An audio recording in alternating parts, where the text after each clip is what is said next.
आप सभी। मैं आशा करती हूँ आप सभी स्वस्थ एवं प्रसन्न होंगे।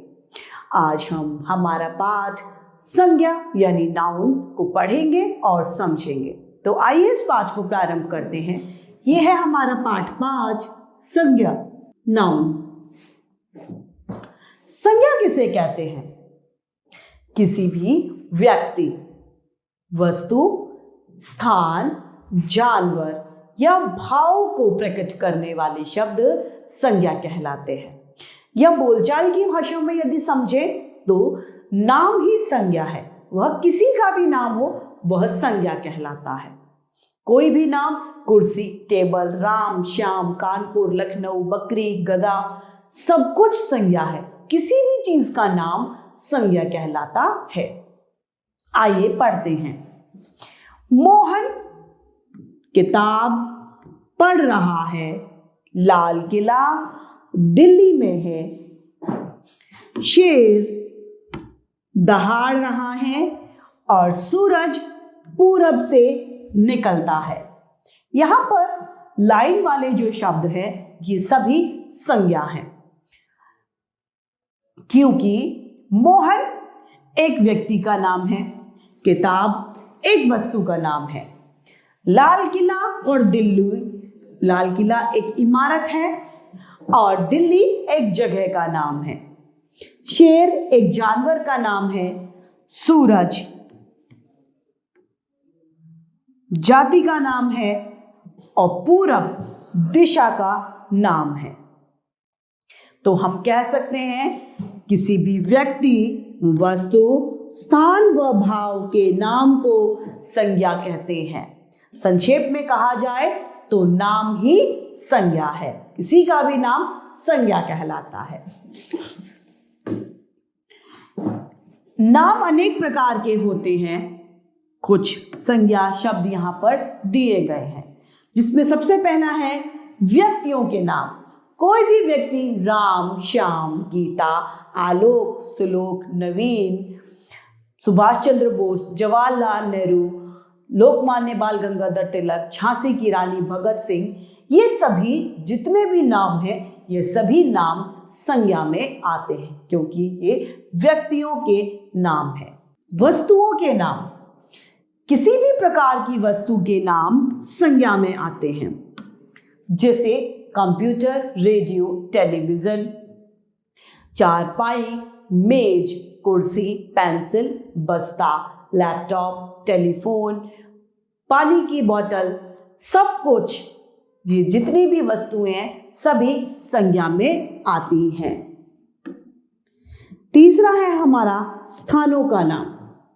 कोई भी जगह हो, दिल्ली, मुंबई, आगरा, कलकत्ता, डाकघर, हॉस्पिटल, रेलवे स्टेशन, पाठशाला, कोई भी कार्यालय, सभी के नाम हम संज्ञा में लिखेंगे, क्योंकि ये सभी स्थानों के नाम है, यानी किसी न किसी जगह का नाम है।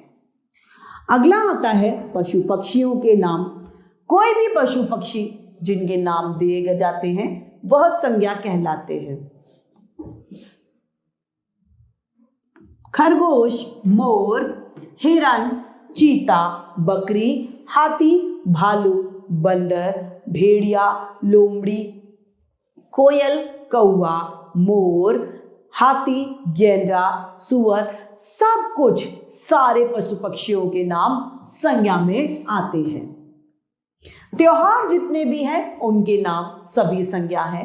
होली, दीपावली, ईद, क्रिसमस, गुरु पर्व, सभी कुछ संज्ञा में आता है।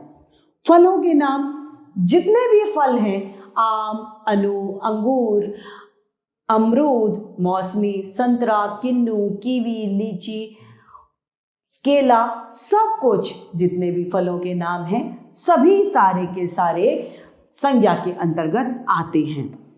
अब आता है भावों के नाम। जितने भी भाव हैं, बुढ़ापा, बचपन, जवानी, यौवन, सुंदरता, ये सभी जितने भी भाव हैं ये सब के सब, मित्रता, मिठास, कड़वापन, सभी भाव संज्ञा के अंतर्गत आते हैं। संज्ञा के भेद। संज्ञा के 3 भेद होते हैं। पहला, व्यक्तिवाचक संज्ञा। जिस संज्ञा शब्द से हमें किसी एक निश्चित वस्तु या प्राणी का पता चलता है या स्थान का पता चलता है, सिर्फ एक का ही, वह व्यक्तिवाचक संज्ञा कहलाती है। जिस संज्ञा शब्द से किसी विशेष वस्तु, प्राणी या स्थान का पता चलता है, उन्हें व्यक्तिवाचक संज्ञा कहते हैं। जैसे कि भगत सिंह, गांधी जी, लाल किला, बरगद का पेड़, हवा महल आदि, ये सभी व्यक्तिवाचक संज्ञा के उदाहरण हैं। क्यों? क्योंकि भगत सिंह अपने आप को प्रदर्शित कर रहा है, भगत सिंह संपूर्ण जाति को नहीं बता रहा, अतः ये व्यक्तिवाचक संज्ञा है। दूसरा हमारा आता है जातिवाचक संज्ञा। जिन शब्दों से संपूर्ण जाति का हमें बोध होता है, वह जातिवाचक संज्ञा कहलाते हैं। जैसे कि हाथी। हाथी संपूर्ण हाथी जाति को बता रहा है। आदमी संपूर्ण आदमी जाति को बता रहा है। अस्पताल सारे अस्पतालों के बारे में बता रहा है। अतः ये शब्द अपने को छोड़कर संपूर्ण जाति को प्रदर्शित करते हैं, अतः ये जातिवाचक संज्ञा कहलाते हैं। तीसरा हमारा आता है भाववाचक संज्ञा। जिन संज्ञा शब्दों से किसी भाव का बोध होता है या गुण, दोष, अवस्था का पता हमें चलता है, वह भाववाचक संज्ञा कहलाती है। जैसे कि बचपन, मिठास, यौवन, बुढ़ापा, कड़वाहट, मित्रता, शत्रुता, ये सभी भाव हैं। सुंदरता, इन भावों को बताने वाले शब्द भाववाचक संज्ञा के अंतर्गत आते हैं। तो इस तरीके से हमारा यह पाठ संज्ञा समाप्त होता है। आइए संक्षेप में इस पाठ को दोहराते हैं। प्रत्येक प्राणी, वस्तु, स्थान का कोई ना कोई नाम होता है। किसी व्यक्ति, वस्तु, स्थान, प्राणी व जानवर का बोध कराने वाले शब्द संज्ञा कहलाते हैं।